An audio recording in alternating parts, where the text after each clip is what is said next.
তেহরানের দক্ষিণে খোরাসানের এক প্রান্তরে বাতাস বইছে উত্তাল। ধুলোর ঝড়ের মাঝে এক বৃদ্ধ মোল্লা দাঁড়িয়ে আছেন, হাতে একখণ্ড কোরআন, চোখে অদ্ভুত এক দীপ্তি। তার পাশ দিয়ে ঝাঁক বেঁধে যাচ্ছে সশস্ত্র কুদস বাহিনীর সদস্যরা। কেউ কারো দিকে ফিরেও তাকাচ্ছে না। চারিদিকে শোনা যাচ্ছে গর্জন, যুদ্ধের পূর্বাভাস যেন। হঠাৎ সেই বৃদ্ধ মোল্লা বলে উঠলেন, তারা আমাদের চায় না, কারণ আমরা মাথা নিচু করিনি। এই তারা কারা? কেন তাদের চোখে ইরান বিস্ফোরা হয়ে দাঁড়িয়েছে? এই প্রশ্নের উত্তর লুকিয়ে আছে ইরানের 7টি গুরুতর অপরাধে, আধুনিক ভূরাজনীতির অন্ধকার অলিতে গলিতে।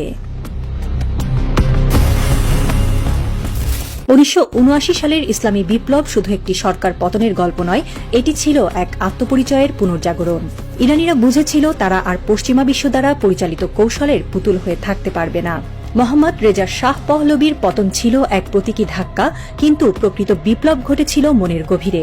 তারা বুঝেছিল পশ্চিমা প্রলব্ধি আসলে এক পরাধীনতার শৃঙ্খল। এই বিপ্লবের পর ইরান বলেছিল, আমরা IMF চাই না, চাই না ন্যাটো, চাই না বিশ্বব্যাংকের চুক্তিনামা।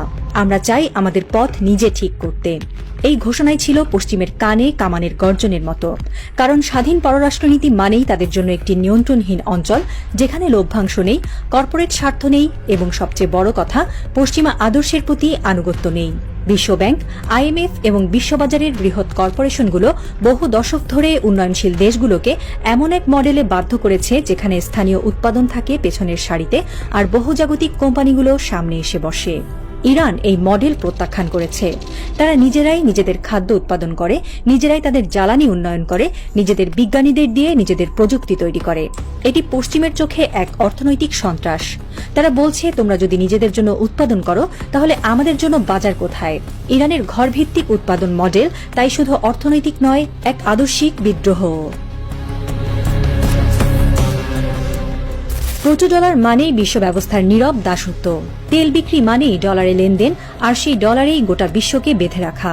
কিন্তু ইরান সেই শৃঙ্খল ছিঁড়ে দেয়। ইরান ঘোষণা দেয়, আমরা ইউরোতেও বিক্রি করব, ইউয়ানেও, এমনকি আমাদের রিয়ালেও। এই ঘোষণাই ছিল আমেরিকার জন্য এক অর্থনৈতিক ভূমিকম্পের সূচনা। কারণ যদি ইরান পারে, তাহলে রাশিয়া, ভেনেজুয়েলা, এমনকি সৌদি আরবও পারে। এই বিদ্রোহ এক প্রকার ভাইরাসের মতো ছড়িয়ে পড়তে পারে গোটা বৈশ্বিক অর্থনীতিতে, আর তাতে প্রথম কাঁপবে ওয়াল স্ট্রিট।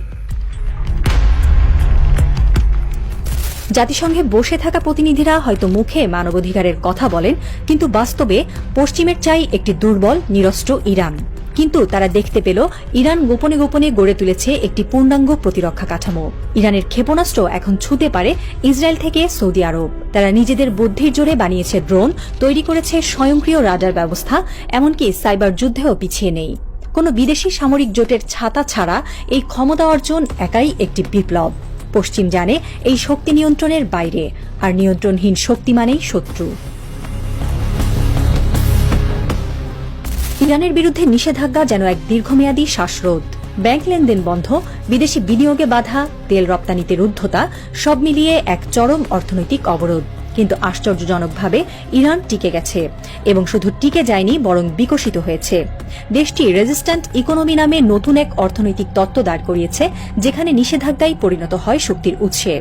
পশ্চিমের পররাষ্ট্রনীতিকরা এখন চুপচাপ ভাবে, যদি ইরান টিকে থাকে, তাহলে আমাদের চাপের অস্ত্রই অকেজো হয়ে যায়। ইরান এখন একটি আইডল, এক মডেল, এক অনুপ্রেরণা। মধ্যপ্রাচ্যের বাইরে আফ্রিকা, লাতিন আমেরিকা, এমনকি দক্ষিণ ও পূর্ব এশিয়ার কিছু রাষ্ট্র এখন ইরানের দিকে তাকায় এই প্রশ্নে, তারা যদি পারে, তবে আমরাও পারি না কেন? এই ভাবনা পশ্চিমা দুনিয়ার চোখে এক দুঃস্বপ্ন। কারণ একবার যদি তৃতীয় বিশ্বের দেশগুলো ভাবতে শেখে নিজের দাঁড়ানোর কথা, তাহলে পুরো বিশ্ব ব্যবস্থা পুনর্গঠিত হয়ে যাবে। পশ্চিম জানে, ইরান ধ্বংস না হলে এই ভাইরাস থামানো যাবে না।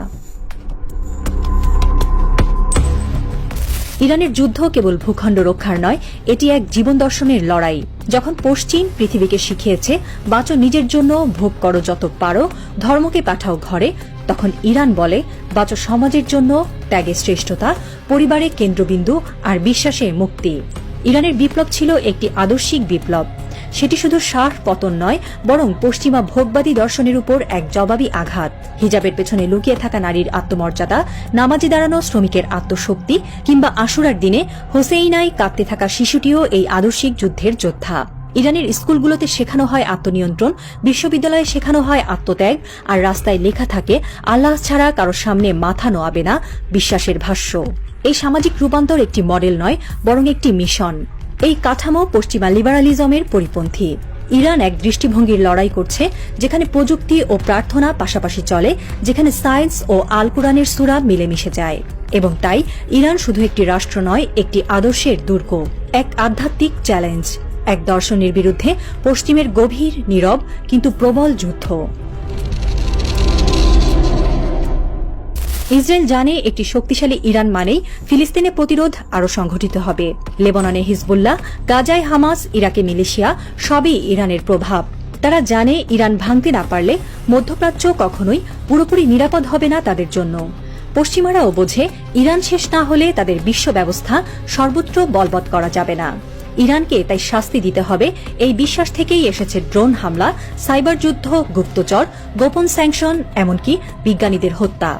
কোন সময় বিজ্ঞানী ফাকরিজাদেহ, কখনো কমান্ডার সোলেইমানি, সবাই এই অপরাধের মূল্য চুকিয়েছেন।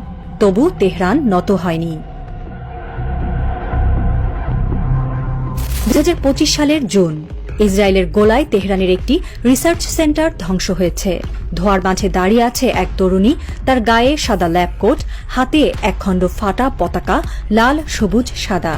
সে বলছে, আমরা হারিনি, কারণ আমরা বিক্রি হইনি। আকাশে তখনও ধোঁয়ার রেখা, দূরে কোনো বিমান উড়ছে না, রাডার নীরব। কিন্তু এই নীরবতা যেন বলে দেয় যুদ্ধ এখনো শেষ হয়নি। যুদ্ধ এক আদর্শের, এক জাতিসত্তার, এক জেদি রাষ্ট্রের, যা নেতানিয়াহু আর ট্রাম্পের আজকের পৃথিবীতে এক অপরাধ।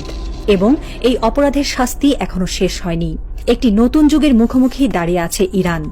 আয়াতুল্লাহ খামেনিও শিয়ানা, তিনি ভালো করেই জানেন আদর্শ কখনো মরে না। ইরান সেই আদর্শের উপরে হাজার হাজার বছর ধরে দাঁড়িয়ে আছে, ছিল, থাকবে। আল্লাহ ছাড়া কারো সামনে মাথা নত করতে হয় না। নিশ্চয়ই আল্লাহ ধৈর্যশীলদের সাথে থাকেন।